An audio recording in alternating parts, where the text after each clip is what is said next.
Wealthy residents of Marin County, California take down the dark side, a project by George Lucas to build a new studio in their backyard. What does this mean for jobs in California? I'm Alan Barton. Stand by for Front Page.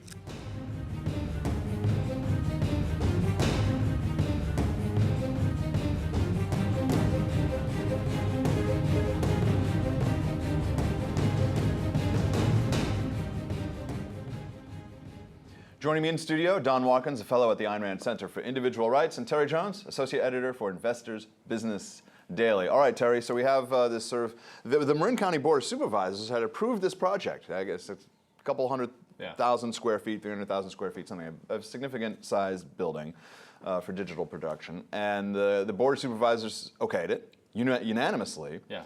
But then the neighborhood, whatever, association, the homeowners, whatever, got up into a, everything into a bunch, and Lucasfilm says, yeah, we don't need the lack of support. What do you think of this? Yeah, well, it's ironic because the homeowners are the Lucas Valley homeowners. Mm-hmm. I mean, this is a guy who owned the valley essentially, and the homeowners said, "Nah, we don't want those developments here." And it's 270,000 square feet. They didn't like the idea of having traffic. People going to work in their area, they prefer to have their quiet, bucolic little bedroom community. And apparently they packed all the meetings. They were quite angry and vociferous in their anger. And even though Lucas won all the political challenges and hurdles, he did not want to face the implacable anger of these homeowners groups for all eternity going forward. So he just said, forget it, we won't build it here, we'll build it somewhere else. It's interesting, Don, he, in the note from the Lucasfilm, it said, there are plenty of communities that would look at us as a creative asset and not as, I forget, a force of evil or something like that, using sort of terminology from those stories. But what does it say about property rights and big business? And I mean, these homeowners are certainly welcome to exercise their right of communication and free assembly to go to these places and say, we don't want this here. I don't know, is there a there in terms of this story? Well, I mean, it depends on, these things are so twisted. So in a free economy, in a perfectly free market, there would be property rights, and Lucas would be able to build whatever he wanted to, but the neighbors would be able to complain. And you very well can imagine a scenario like this where you think, hey, I have a right to do it, but I really don't want to have the ire of my neighbors. But it's unclear exactly what kinds of complaints they were doing, because the whole thing is, to the extent it becomes a political issue, and they start saying this is going to affect the environment negatively, so you should be banned from doing it, or you're gonna have to jump through all sorts of political hoops in order to use your own property. That is completely illegitimate. And so if what really went on is that he in effect bowed to backdoor political pressure, then that I think is a corruption. But it's so hard to tell in these things. Terry, in terms of looking at the state of California as a whole, I think unemployment in California is 11%? Yeah. Somewhere around there, 11, 12%. Do you think that this kind of activity, the sort of the not in my backyard sentiment and no building and no development, no this, no that, it's so difficult to get stuff done if you want to build a plant. That does nothing to help our unemployment numbers overall for the state of California. It does nothing for us, and quite the contrary. The bad press that this will generate will only convince people who might have been thinking. There might be a remnant out there of people who are thinking about coming to California. They'll just say, no, it's not worth it. And I have to say, I know personally of companies here in California who are now doing all of their expanding out of state, all of it. And that includes my own company.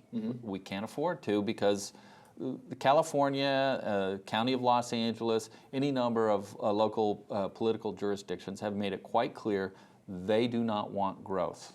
And they say differently when they go before the voters, but they've made it very clear by their actions they do not want more businesses. And it's interesting also because in a related story, metropolitan area governments, Bay Area, Los Angeles, San Diego, they're now requiring development in terms of home development at something like 20 units per acre. Or something like that, because they're trying to shrink the amount of driving that people are doing. So they're trying to build up major corridors along his transit. So you have a lot of transit, a lot of mass transit and residential in these very fixed corridors. Don, what do you think in terms of this kind of community planning and stuff, and trying to kind of engineer people to use their cars less? Has it been successful at all? Is it? Well, what's so insane about this is that we've tried this. The whole reason why there was this big expansion taken to Southern California and the LA area is because there was restrictions on the ability to build up and concentrate and have a really developed city. And so you ended up, because of all these land restrictions and building restrictions, this sprawling problem of traffic. And now it's, well, we got to fix it, so we need more central planning the other way. Why not have what we used to have in this country, which was private property and freedom? And then people can decide voluntarily. What was that again you called it? Private property and freedom. I'll send you a book. It's I've never heard of When this. was that? Wow, I'm fascinated. Private property and freedom. I'm intrigued. Yeah, I was thinking, my wife and I finally just got a home, and people were like, congratulations, blah, blah, blah, blah. But I was thinking about my father, who, when he was my age, had 8 kids, first of all. 8 kids, and this 14-room house outside of Boston, and he was not a fancy guy. He was not an investment banker. He was an engineer for Raytheon. You know, and back in those days, which I guess I was 63 when they got that house, basically 1 year's salary at a fairly decent job equaled a fairly decent house and a fairly decent community. And now it's 10 years, 15 years, 20 years salary. What do you see as the overall trend there, and does this kind of governmental intervention in the housing market have something to do with it, or is it just the relative value of real estate to the dollar? It absolutely does, and I can tell you, having gone to graduate school in urban planning, I will admit, sheepishly, I can tell you this is the whole goal. It's a socialist vision of America where people are herded into ever smaller areas. They are compelled to do what the local government bids them to do. They must ride on mass transit that's provided for them, not drive cars. This is the vision that happens, and they've been creating what are called urban fringes and urban frontiers, beyond which they don't want any development. And it's a very sad thing, because the American dream for a long time was always have a house, fill it full of kids, work your butt off, and maybe retire someday if you're lucky. And now it's going to be, we're going to be living like bees in a hive or ants in an anthill. Well, the thing is, Don, the one thing they can't stop, that they can't do yet, is people move.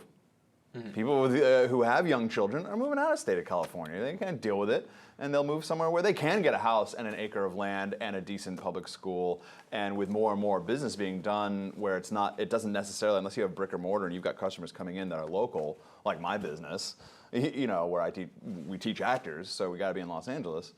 A lot of businesses are being done on the web, so who cares where you are? Yep.